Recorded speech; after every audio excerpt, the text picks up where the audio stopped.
Hey quilters, it's Patti Carey of Pattispatchwork. Thanks for joining me in the For the Brave Quilt-along, celebrating the 10th anniversary of Northcott's Stonehenge Stars and Stripes collection. We are finished our quilts, we're ready to quilt them and bind them. And I've got some great binding tips to share with you, as well as some suggestions on quilting. So let's get started. I custom quilted the all blocks quilt. In the background of most of the blocks, I stipple quilted and outlined the motifs. In the label blocks that had space, if there was space in them, I usually quilted a heart motif. Otherwise, I outlined the designs. In the blocks themselves, because I have pressed the seams toward the piecing and away from my background in most cases, I was able to stitch in the ditch, and that really makes these elements pop. In the blocks themselves, if there was a larger piece, I did a little custom quilting in those sections, such as a grid work in the center of this piece. My sashing is built on a 4-patch unit because our blocks are divided into, they're based on a 4-patch. So I quilted an orange peel design that has 4 repeats in it, and that keeps the pattern and symmetry of the pattern. In the border, this was a perfect quilt to do piano key straight line quilting, and so that's what I did there. On the label version, I opted for an all-over design. In this one, I used a cream variegated color of King Tut thread called Sands of Time. I did a second version that used a variegated red, blue, and cream color called Freedom. And I quite like how this one turned out. Let's zoom in a little.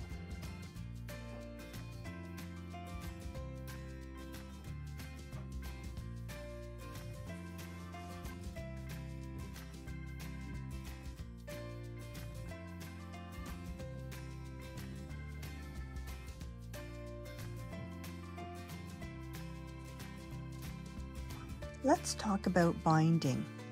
I've gathered all of my supplies. I have a very lightweight, this is a 60 weight thread that I'm going to use when I sew the binding onto the quilt, and then it's also going to go into the bobbin when I sew my binding down. I like to sew my binding on the back, then turn it to the front. When I'm stitching it on the front, I will again use my polyester monofilament thread, and that makes it pretty much invisible. I've got my binding prepared. We've cut bias binding for this quilt using the striped fabric, and just want to zoom in a little bit and show you what this binding looks like on the front of the quilt. So I'm going to zoom in here. So I've stitched my binding to the back, and then I've turned it to the front, and I've used that mock applique stitch to stitch it down, except I've mirror imaged it because this time our stitch is going to be on the left side, and it's going to knit into the binding to do to attach the binding, and I've lengthened it so that it's as long as I can get it, which is a stitch length of about 6. And let's take a little look at the corners here, and you can see on both parts.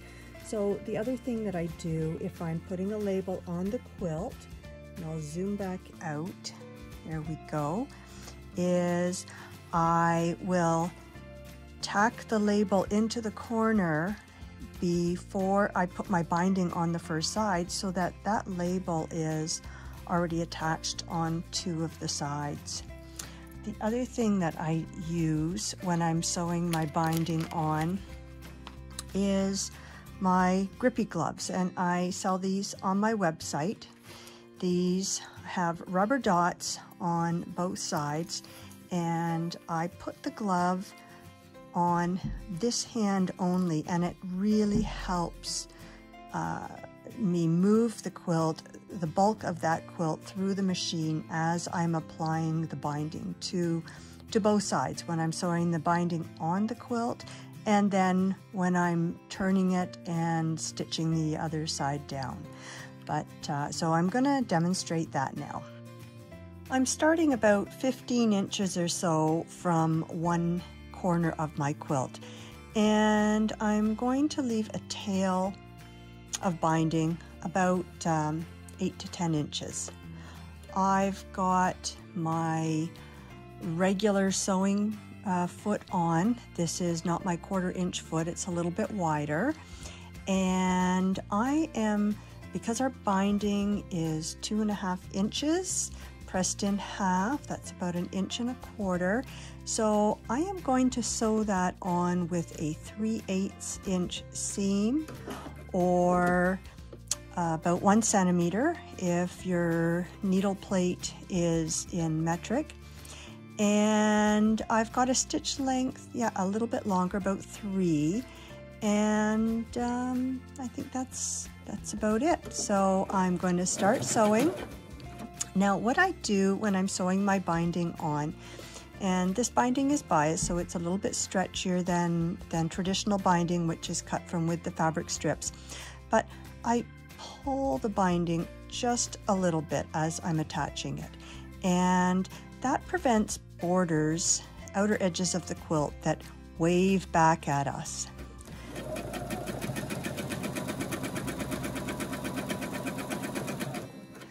I'm keeping my binding aligned with the edge of my quilt.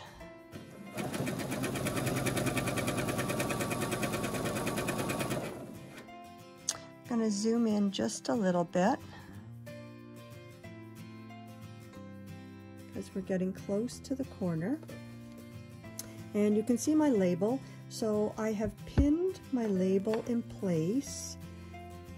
And I'm going to stitch down the 2 edges. So I've turned under the edge on the inner edges of it, pressed it under 1/4 inch, and the rest of it is going to be captured in the seam allowance when I sew the binding.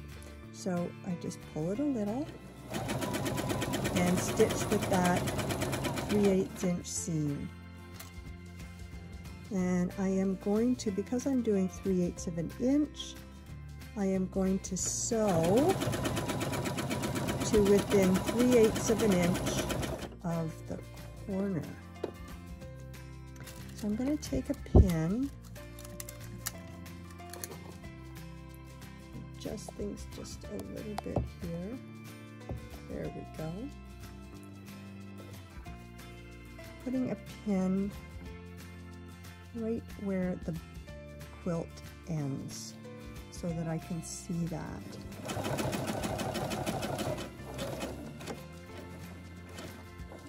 And when I get to about 3/8 from the corner, and I'll zoom in a little bit more, there we go. I am going to, I've lifted the foot slightly, and I'm going to pivot so that you can see the corner of the quilt is right there. So I want to pivot off, and so my stitching line is at a 45-degree angle off the corner.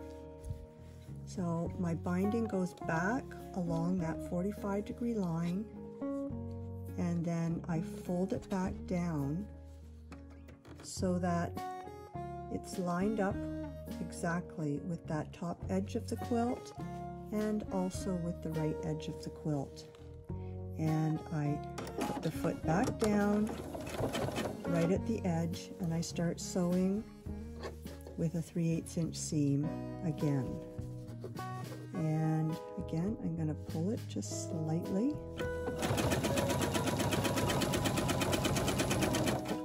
And I continue working my way around the quilt until I get close to the end that I started at, close to the where I started sewing the binding on. So I'm going to do the corner one more time. I'm getting close to my corner. So a little stretch. See, not a lot, just a bit of a stretch. And a pin right where the corner is. And I'll zoom in.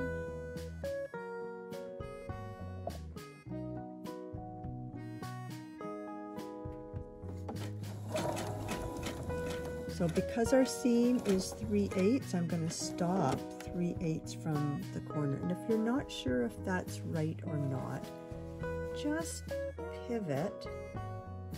Hold this up just a little bit. Pivot and see if, when you put your foot down, if you are 3/8 or more or less from the corner, and I'm at about 3/8 right now. So I'm going to pivot back, and I'm going to come right off towards the point.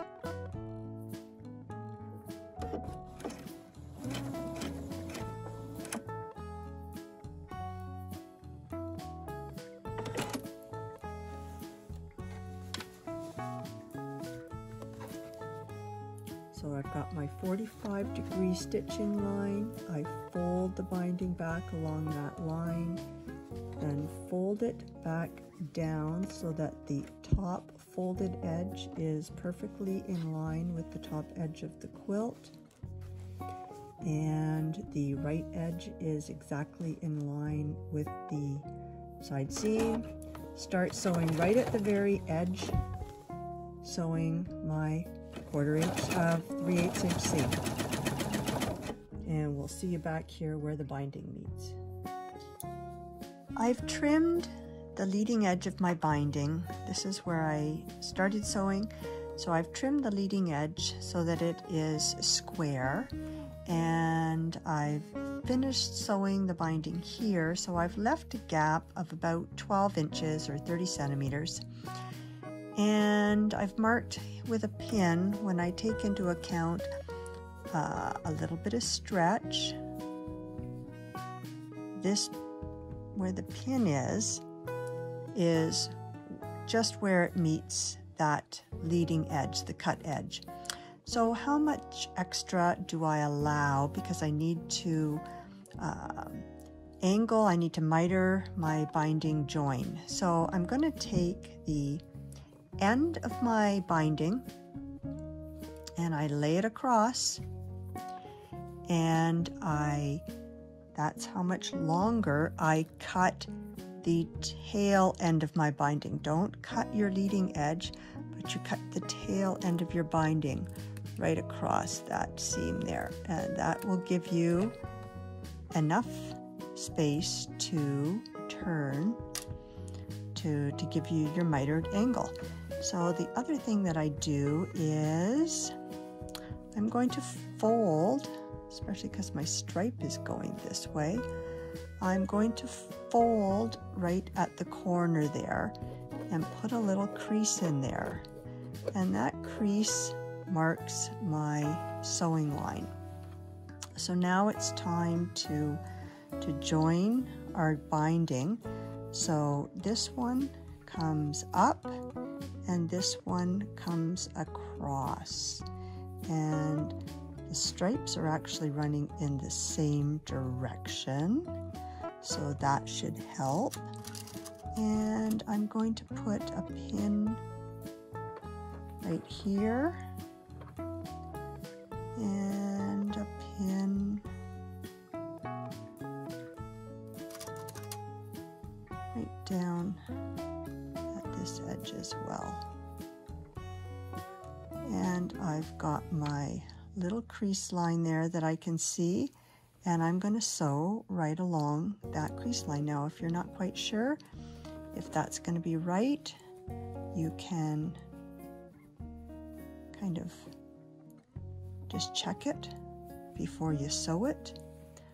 So our sewing line goes from that tip to this tip.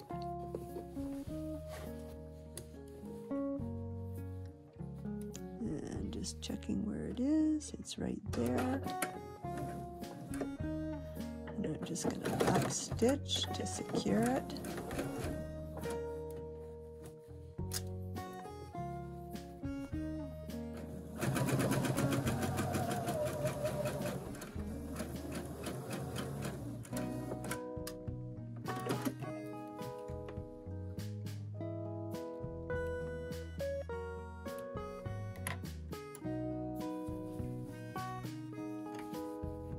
And there you have it. So I will trim that seam, finger press it open, and like I've done with the rest of my binding seams, and then I will finish stitching it down with a 3/8 inch seam. Once again, I've got my mock applique stitch that I'm going to use to sew my binding down to the front of my quilt. And I've got a stitch length of 1.5, a width of 1.5 and a length of 6, which is as long as it goes. And more importantly, I don't want the stitch to look like this. I'm going to mirror image it so that the stitch is on the left and it nips into the binding on the right. So I'm sewing my binding on the second side. In my case, it's sewing on the right side. And I've pulled my binding so that it is just covering my stitching line. And I've got my the same foot on, a regular foot, and my stitch, my mock applique stitch, is stitching on the quilt and just nipping into the binding.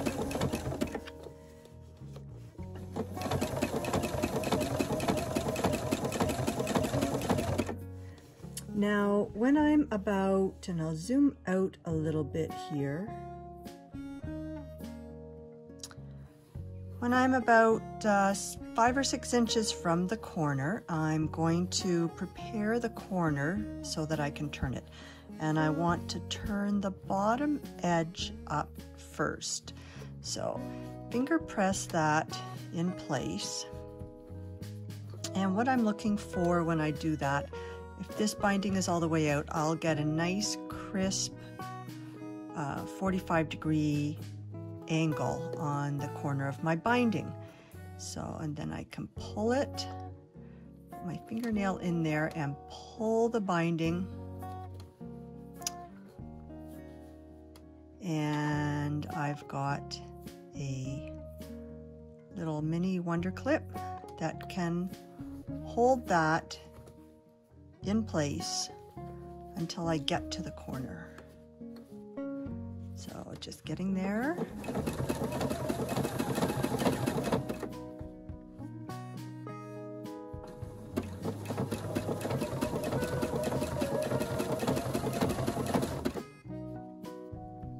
And I'll zoom in again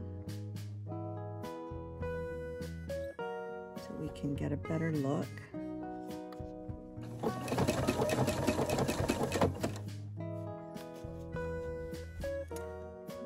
Pull that edge just a little bit more.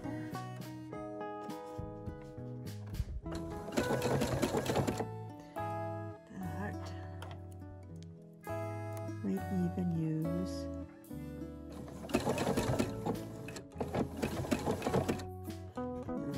okay, take the clip out.